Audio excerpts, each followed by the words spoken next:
allegiance.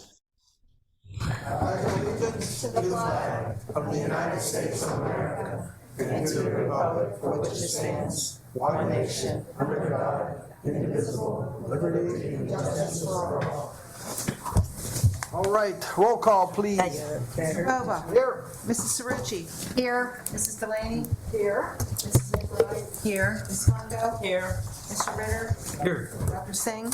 Here. Mrs. Warning. Here. And Mr. Williams. Here. Thank you. So it's Tuesday, October 17th. This is the regular board meeting. We just had an executive session starting at 5 o'clock to discuss contracts. And yeah, we got that done. Tonight we have Mr. Sean Whalen with us to talk about Violins of Hope. Sorry. It went faster than I anticipated. That's all. I know it really. I apologize. Don't forget to abstain. Yeah, it's nice. Please introduce yourself. Don't forget to abstain from this. I'm Sean Whalen, teacher at High School. And I just wanted to give you a little information on the Violins of Hope program. It's going to be Thursday in the auditorium at 7 p.m. It's open to all, free admissions. The Violins of Hope was an organization that recovered over 100 violins, primarily, that were from the Holocaust era. And they've been all restored. And we have bio information on them. The instrument, the people who played them, where they were, during the time period, that type of thing. So Mr. Stevens was contacted by Rabbi Simons about doing this program. So he gave it to me and I ran with it. So we're getting 4 specific violins. One of them was actually played at Auschwitz by the men's orchestra, an inmate at Auschwitz. We do not know his name. He sold it after the war, and he was in a dislocated persons camp. He sold it, and then from there it ended up in the hands of this organization. But anyway, so we're going to have the Honors Chamber Orchestra, and 4 of those students will be playing the specific violins. So they're very excited about it. The one is about 150 years old. So they're amazing instruments. So it seemed like an amazing opportunity for the kids to get a hold of a real piece of history. And so that's how the program's set up. What time, Sean? 7 o'clock. So tickets will be, I didn't hear that part. No tickets. First come, first serve. Okay, there you go. Get there early. In the auditorium. Correct. Now, it's a gamble, but I wanted this to be a very personal, intimate experience. So I don't know if you've ever been to the winter plays. You know how they set them up on stage. So that's what I wanted to do. So it's a gamble because I don't know how many people are going to show. But the Minerva Interfaith Ministerium is working with us on this, and they've been wonderful in trying to set it up and put it out to other people in the community. So that's how I'm setting up now. We're going to have the musicians, we're going to have the audience, we'll have chairs for the audience. And by chance, if we're lucky and we get a big crowd, I'm going to shift people in the seats, and then the students at the front of the stage. So, Brilliant. Very good. Very exciting. Rabbi Simons, her line was, attendees who enter soloist will emerge as a symphony of purpose and hope. And that's the whole point behind this. It's hope for a more peaceful future, which is Beautiful. Well, I hope everyone's there. Thank you, Sean. It's a symphony. It is a symphony. The chamber orchestra will be playing, yeah. So we're playing different pieces of music. We're ending with God Bless America, because we thought that was a very fitting song for hope. Yeah. Wonderful. All right, thank you, Mr. Awesome. Whalen. Any other questions for Sean? Sean, what instrument will you be playing? Nah. Doing the Will we be sound. vocals? Will we be vocalists?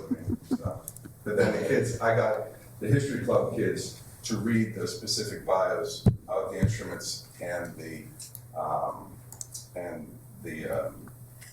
music we're playing. So, and they were really enthusiastic. I got 7 of them to sign up, so that's really cool. Good. They'll be really nervous, but it'll work out. It'll be great. Any of these instruments really valuable? Oh yes, they all are. So we better be Yeah. careful. And then at the end of the show, we got permission to have the people review them. We're going to have them. So we'll have the kids stand out in the lobby holding the violin so people can walk by and take a look at them. They have inlays on the back of mother of pearl, and they're beautiful instruments. I'm really excited to hear them. They're doing a presentation in Pittsburgh, I believe this. There's 50 events in Western Festival. Yes. Because it's a Carnegie Mellon. Yes. The main I had it written down. The main display is at the Posner Center at Carnegie Mellon, and that's through November 21st. Yeah, I But saw then they let that. these out, so we were lucky enough to get. Wonderful. We're having a day program, 5th period. I invited a few classrooms to come down, and so it's kind of like a rehearsal for the kids. And so the woman from the organization will be bringing them 9:30 on Thursday, and then she'll take them away and bring them back. So have these instruments been restored? So, okay, because I wondered if somebody be afraid to play because a string might Yeah, the pop. one is, I remember know? reading the one that's over 150 years old. So, another one's about 120 years old. Sean, will some of our band members in musical classes be able to Yeah, they're You gonna know, be, that's who's doing it. Let's play. talk with, Yeah, we're you gonna know, have 4, specifically it's the Honors Chamber Orchestra, Mr. Pearson's classes. So they're gonna be there, 20-some of those kids. And then the 4 kids that are playing specific violins will be up front. they're gonna have time to socialize, like before and after, you know, sandwiches or something like that? So No, that I'm kids not- can meet these people, and kids need to talk with some of these adults that have Why these. don't you, yeah, Meg, why don't you set up a cookie table out in the auditorium? Bring the cookies. We were focused Kool-Aid on and the cookies, exact just program. something easy, just so the kids Yeah, can they'll, socialize. afterwards, Cookies we'll and be your mint displaying tea. violins, there'll be time to talk. Okay, good. John, your cookies and milk tea. So, you know, I was in 9th grade, Gateway, it was 9th grade, one of the world famous violinists came in and he started to play. He was, I don't remember who it was, Did you play but the too? kids were really ratty because they don't want to hear the world's best violinist. So this guy just stood up and he said, "You don't understand who I am. I'm like the world's best violinist." And he made him sit down and he made everybody be quiet and pay attention. He was, I remember that. What I'm saying is, I remember that, in 9th grade. And so to have these people come and have them be able to actually interact with some of these folks, they have stories to tell and the kids can hear it and remember it. So that's important that the Well, kids. the people aren't coming. What I was gonna say, no, they're not coming. The Yeah. violins The are coming. kid, Just, they're yeah, gonna not play. the Kids people, are gonna be there and they're gonna play, right? just the violins. But anyway, I wanted to thank everybody. You guys have been Thank you. wonderful this year for The my violins are support 100 years for old. everything we're doing, so People I come really out. appreciate it. Well, we appreciate you and your efforts, Sean, thanks. Thanks. Thank you. All right, we're gonna move on to comments from residents on agenda items. Nope, nothing. All right, board members, discussion items, who's up? Yes, Mr. Ritter. So I got in the car and I went to Harrisburg yesterday, that's the state capital. Got to spend some time with Senator Kim Ward. She's the president of the Senate. And I visited with a couple other folks and we got to talking about a couple things. One of the things on my agenda with my school board hat on, among other hats, was this desire to come up with protocols that put school boards and parents in a very difficult situation when students are allowed to change their documentation about which sex they were at birth. So I mentioned that, and the senator was very eager to hear the pain points that I brought forward. In other words, school board members, we have to accommodate the class, the teacher, the student, the parents, competing school districts, showers and locker rooms with teams, and on and on and on. And then lawsuits, we get sued on both sides if we do it or if we don't do it correctly. So all of this is a big can of worms.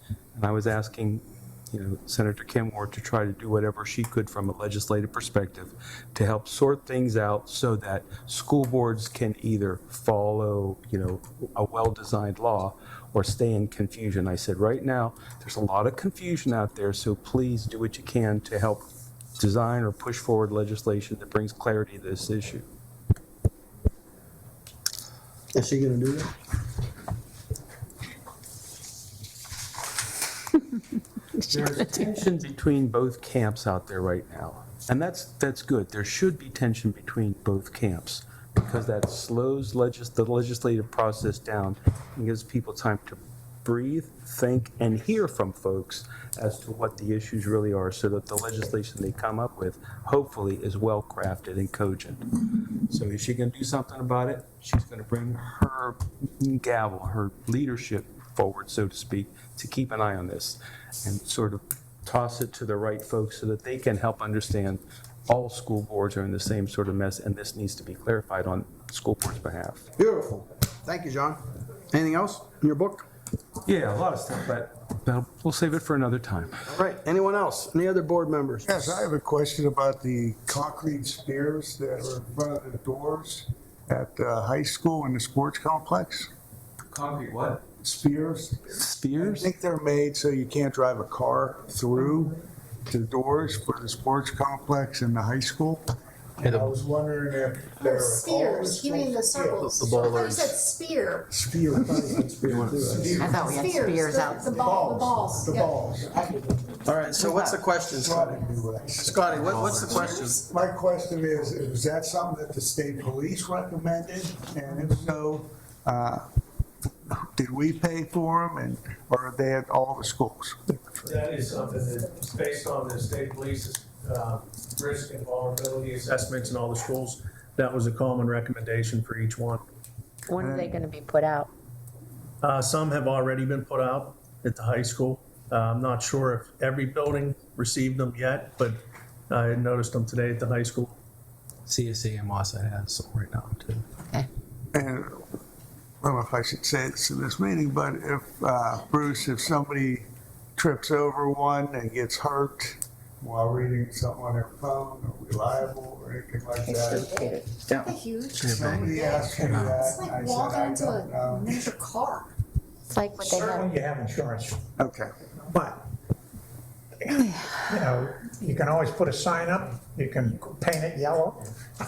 You can, I think you can carry it too far.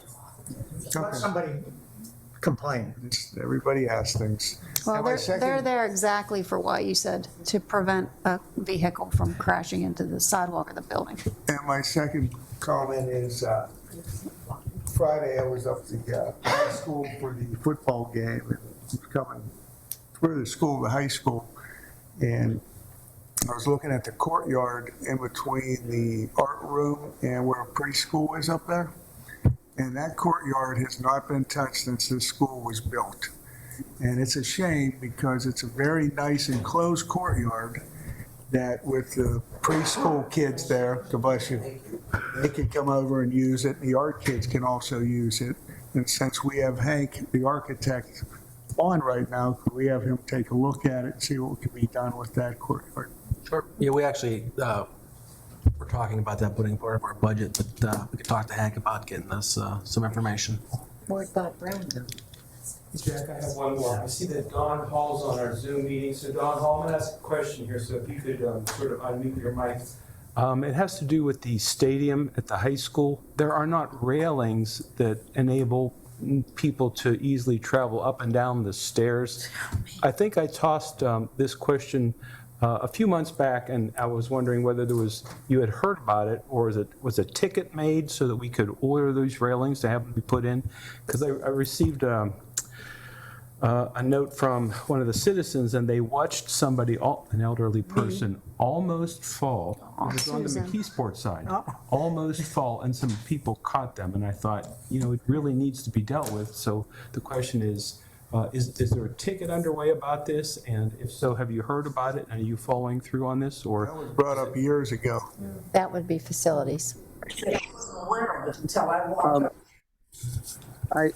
I am aware of the situation as well, and I know there's discussion. I don't know at what point that discussion has progressed, but it's been brought up, and I think it's on the agenda to go forward with as we close up the stadium this winter. okay, thank you very much. And keep us informed, okay? I certainly will. Thank you. Did they say that was me? Don, I have a question for you. It's Leslie. You came to the board, I believe, last month and asked about, was it a Gator to Gator program to give everybody on the team access to athletic events, including the cheerleaders and stuff? Has that happened? Were we able to get that out? Because in a month? Yes and no. We ran into one potential issue with the fall and when we were going to institute it immediately. Because we had some people who had bought season tickets, and once they're used once, you can't refund them. We felt it wouldn't be right to necessarily say that the people that bought the season tickets were out the money. So we have done a little bit of soft release. A couple events we've let students in, and we've let them know that for the winter sports season, we're not going to sell any season tickets to students that are in sports. We're going to give them the Gators Supporting Gators pass. So we had a little bit of a hiccup with the possibility of refund that we hadn't considered. We thought we could just refund anybody, and because they had used it at least once, the way the system works, you can't refund it. So we're going to make that in totality in the winter, but we're doing some things with it in the fall still. Okay, so a season ticket is just literally that fall, winter, spring. You have to repurchase it every time. We have a number of them. We have basically fall sports, all sports passes, and then we have them in individual season passes. Then we have the whole year, all season. So there'll be fall, winter, and spring, and then there'll also be the all year one. We didn't sell any all year ones that would have impacted students. That's not going to be an issue, but the fall ones were just an individual sport for what we're talking about. So when we transition to winter sports like basketball and swimming and wrestling, trying to think of what else we have in the short version is those sports will be in effect in totality. Okay, about when do winter sports start? They start practicing just before Thanksgiving, like November 18th is the first official practice date. They can scrimmage right after Thanksgiving. Most of them play right at the beginning of December. Oh, okay. Thank you. I wasn't wrong. I have a spring kid. Gotcha. Any other board member discussion items? So there is one, I wanted to just bring it. So there is a basic education funding commission at the state level. And so they are holding meetings through the state, like 10, 12 meetings. And there was one on Wednesday, on 11th, here in Pittsburgh, the Westinghouse Academy, and I attended that. So these meetings have focused in different areas. So this was about career technical education, and they were discussed the issues from those different schools. So there were different people presenting, both from the Senate and House at Pittsburgh and experts.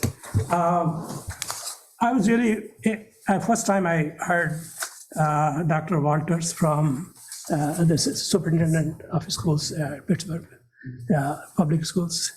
And he came out really, among all the speakers, he really stood out. And basically, of course, Dr. Scher, the AIU chief was there, he spoke, and so various people spoke. And but it's a nice feeling that people are interested and at least trying to address the issue, how to fund schools. I'm sure you know this is in response to a judgment from the Pennsylvania Supreme Court that our education funding system is unconstitutional and it has to be reformed. Thank you, Dr. Singh. Anyone else? Nope. Let's move on to the minutes of previously held meetings. Scotty, do I hear anything? Make a motion to approve the minutes. Second. Motion's been made and seconded. Any questions on the meeting minutes? Nope. All in favor, say aye. Aye. Opposed? All righty. Get to the stuff. Thanks, Dr. Rossi. Resolved that the Gateway Board of School Directors approve the list of bills and financial statements as listed at the Tuesday, October 17th, 2023 regular board meeting as listed in item 1. So moved. Second. That motion has been made and seconded. Are there any questions on this section? Nope. All in favor, say aye. Aye. Opposed? Next. We have items tabled, but I believe it's going to remain tabled, so we'll go on the personnel agenda. Dr. Chicky's going to take that. Thank you, Dr. Rossi. Resolved that the Gateway Board of School Directors accepts and approves the personnel agenda, items 1 through 8 is listed. It's a regular board meeting of Tuesday, October 17th. For item number 1, we have accepted resignation of the following individuals, 2 individuals listed. Item number 2, approve the leaves of absence for the following individuals. Item number 3, approve the transfer of the following individuals to the positions indicated in accordance with the collective bargaining agreement. Item 4, approve the employment of the following individuals for the positions indicated. Also on the next page, approve the following individuals for the after-school tutoring program for the 23-24 school year. Item B, substitute food service workers. Item C, custodians, 2 listed. Item number 5, salary rates, approve the Act 93 Educational Support Group compensation for the 23-24 school year as provided in Exhibit A. Item number 6, approve the amendment and extension of the collective bargaining agreement between the Gateway Board of School Directors and the Gateway Education Association, extending the collective bargaining agreement as amended through June 30th, 2025 on terms and conditions set forth in the attached. Item number 7, approve the issuance of a supplemental contract to the following individuals for the 23-24 school year. Item 8, approve and authorize the following individuals for the volunteer positions as indicated. I'll make a motion. Second. That motion has been made and seconded. Do we hear any questions? I have one. Yes, ma'am. I just have the name of the person that we have supplemental for the new school director. Her last name is Milowicki and not Myra. Just want to make that change. Noted. Thank you. Any other questions in this section? Nope. Let's hear a roll call, Bonnie. Yes, sir. Mrs. Cerrucci? Aye. Mrs. Delaney? Aye. Mrs. McBride? Aye. Ms. Mungo? Aye. Mr. Ritter? I, except I'm going to abstain on item number 8, serving as a volunteer diving coach, and so I can't be in favor of that. 7. Dr. Singh? Aye. Mrs. Warning? I accept I am abstaining from employment for the second teacher they have listed. And Mr. Williams? Aye. And Mr. Bowman? Aye. Motion carries. Thank you. All right. All right, Dr. Chaky. Okay, the next portion here for under education for item number 1, approve the following college and high school partnerships. One with Seton Hill University and Carlow University, and also La Roche University. Item 2, approve the comprehensive plan adoption of professional development steering committees. Item 3, we have 1 facility agreement listed with East Wind Symphony through Visit Monroe. Item 4, we have 3 conferences listed. I said that. Item number 5, acceptance of district donations received during the 23-24 fiscal year. Item A, donor Arthur J. Gallagher and Sean. They donated coats for 4 students as part of Gallagher Coats for Kids program at Gateway Middle School. They were dropped off today. Item B, the donors Love, Learn, and Play. They donated 2 tables, 10 chairs, a kitchen set, play food, play lawnmower, art easel, a felt board, and a writing center to benefit the students at University Park Elementary School. Item 6, award of bid moving services for the opening of Gateway Middle School. Approve the moving services bid for the project from Mosside Middle School to Gateway Middle School to American Office Installers at a cost of $38,500 as listed in Exhibit B. Item 7, approval of change orders Gateway Middle School renovation project construction fund for the 23-24 fiscal year. Item 1, the carriers for exchange order as described in change order 29 at 61,000. Item 2, change order 02 for $2,068. Total net change orders listed as $63,068. Second. That motion has been made and seconded. Were there any questions on that section? I have questions on number 7. I still don't understand what these change orders are for. I know I asked, but When they come across something that they didn't realize, I guess, in the original architect drawings, like I believe the first one, they needed a stronger steel to go over a window than what was originally planned. And the second one, I believe, was for storage fees. Says they need storage for their kitchen Yeah. equipment.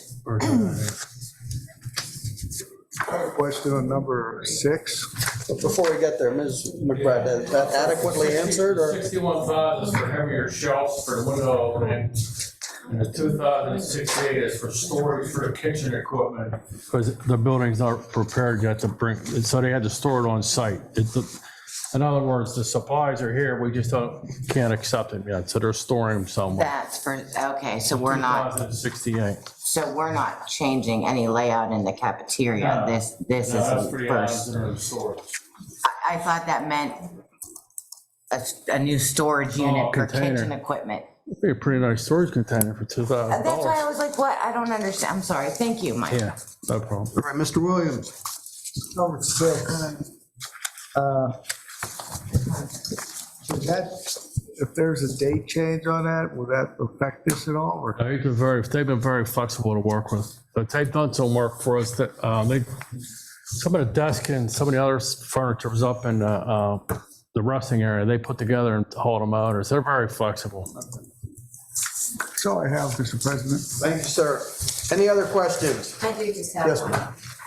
Mike, do you need to know, when we do our pop-up distribution for the community that comes in, do we have to make note of the products that we receive from the food bank? I mean, as far as, I mean, they're donating all the supplies, I guess we should start recognizing, that's a good point. because we We're have, doing it for the school. correct. I mean, since we were able to Yeah, help almost 600 families this past one. no, that's a great idea. Okay, all right, thank you. All righty then. No more questions? All in favor? Aye. Opposed? Nope. All right, beautiful. You're a kidder.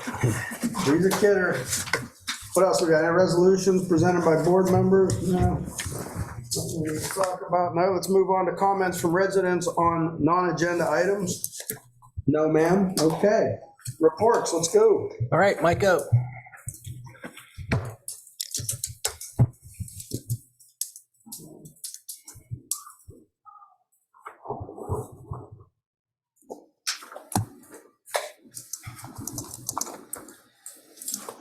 All right, next slide. Ready? All right, I just wanted to recognize a few individuals and groups before we turn it over to Dr. Chakey. On October 6th, we had our Title I Family Engagement meeting. We happen to have one of our reading specialists here, Ms. Hayes, and they always do a wonderful job and put in the extra time to make sure our parents feel comfortable and understand certain things happening in the class. Not only in the class, but literacy, reading, technology. You see Mr. Yolowitz was there this year as well, and we held this in conjunction with the Monroeville Public Library. So I just wanted to recognize our reading specialists down there at the bottom right. Again, they do this twice a year, and it's always well done. So thank you. Next slide, Micah. Also, I wanted to recognize the Gateway High School Marching Band on October 7th. There was the PIMBA competition. I believe seven schools were there, and they're going on another competition in a couple of weeks. But just wanted to recognize all the efforts of the students, the band boosters, and the sponsors. They do a wonderful job, and just wanted to recognize them. They had a great performance that evening on the 7th. So next slide, Micah. And our staff spotlight for the month is Nicole Linderman, pre-K teacher at UP. Although initially she was a little bit reluctant to get all this attention, being on the website and everything else. We thought it was important to have her as the staff spotlight because she's doing a tremendous job at UP. It's always great to go over there as we're doing classroom visits to go into the pre-K and see some of the great things that are happening there. Next slide. The GHS College and Career Fair was a huge success. A lot of people had a chance to stop up there. Ms. Tortorella and the rest of the staff up there did an excellent job in organizing this. It was great to see students coming in excited about taking a career path. Me and Dr. Rossi happened to be standing there, and a ninth grader, it was very impressive, came rushing in with his pass, and he wanted to know where are all the trade schools. He was so flustered because he was looking forward to this day. He wanted to find out about electrical work. So Dr. Rossi helped point him in the right direction, but that was great to see. Someone at the ninth grade level being that excited about some of the opportunities here. And as we were talking with some of the staff, we found out that most of the colleges and the schools there during this event will waive the application fee for our Gateway students. So it was an excellent opportunity for all of our students. Next slide, Micah. The IUP partnership continues. Mr. Spinola is doing an excellent job with this. We have a joint professional development scheduled with them for our Gateway teachers in November. This will be delivered by IUP and the partnership there. Also on November 16th, their faculty will be joining us at the high school to speak with students. So it's all about information. Our students get to, not only are they going to college fairs, but they're also getting to sit with professors from IUP on November 16th and kind of having a Q&A session around what college looks like, what they have to do now to be prepared for college. Next slide. We know that there were some questions around the Pittsburgh After School Academy, just to let everyone know that is in the works. We had a couple meetings with them. Right now, it's just a matter of, pending board approval. We're looking at some of the logistics of recruiting some of the students and some of the costs that may incur, but it's definitely something that's in progress. Next slide, Micah. And just to touch on the college atmosphere again, that we're trying to incorporate within our schools. Our teachers have done an excellent job in reaching out to some of the universities to gain college and high school credits. AP US Government is now eligible for a college credit at Carlow University. We have an economics course with Seton Hill University, and Social Dynamics of US History was just qualified for LaRoche University in some of the college and high school experience. So it's great. I mean, our students can get 3 credits that they could transfer to any university and for a fraction of the price. So our goal, not only now, but long-term, is to be able to have our students up there working on some serious credits for college so that we could get to the point sometime where they're going in as a freshman, but with already some college credits in their pocket. I love that. And these are only seniors, of course. Only seniors that are eligible. It's great. Yep, it's awesome. Good. Very good. Thanks, Micah. I like the presentation, thank you. For the IUP Academy, how were students selected to participate? That was a course that was started through with Mr. Spinola. It was the incorporation of this teacher academy. These were all students that were kind of leaning towards the teaching profession. Okay. And we kind of presented it as a leadership class. So we had students that signed up for this particular course, and they're in a partnership with IUP. Okay, I remember you guys talking about it before. Do they get any incentive for going to IUP? That's something that we're talking about right now. And what can IUP do as far as maybe online credits for students? And we're trying to strengthen that college and high school experience with them. Do we give them any incentive to come back here and work? That's something that we're looking long term. I mean, because we thought of this as a grassroots type project where we have our students going through the teacher academy, going and getting a teaching certification, but then coming back here to give back to the community. Because I remember years ago when, if you went into education, and especially in certain cities and areas, you would get your loan reduced, and that was great incentive back then. Anything else? That's it, thank you. All right, I think we're down to the board committee reports.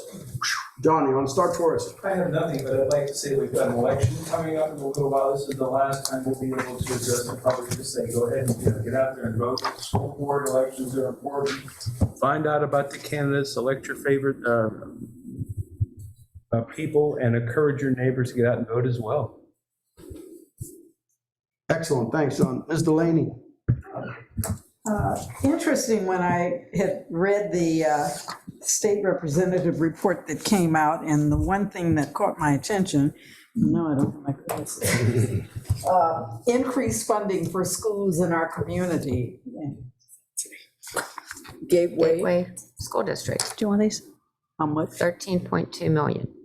Okay, you hear that? So we'll hold Brandon Marcos to the fire on that. So I thought that was very interesting to see what we were doing. And also, this month, we know it's Breast Cancer Awareness Month. It is also Domestic Violence Awareness Month.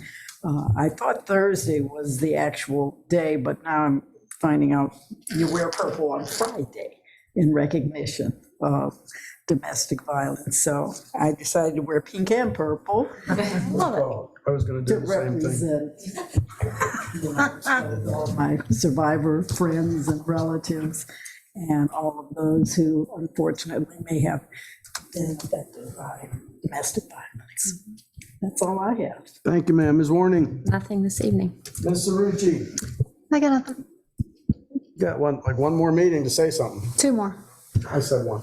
2. You got one to say something. I'm just telling you. Head over here, Ms. Mungo. I enjoyed working with the negotiation committee, so good job.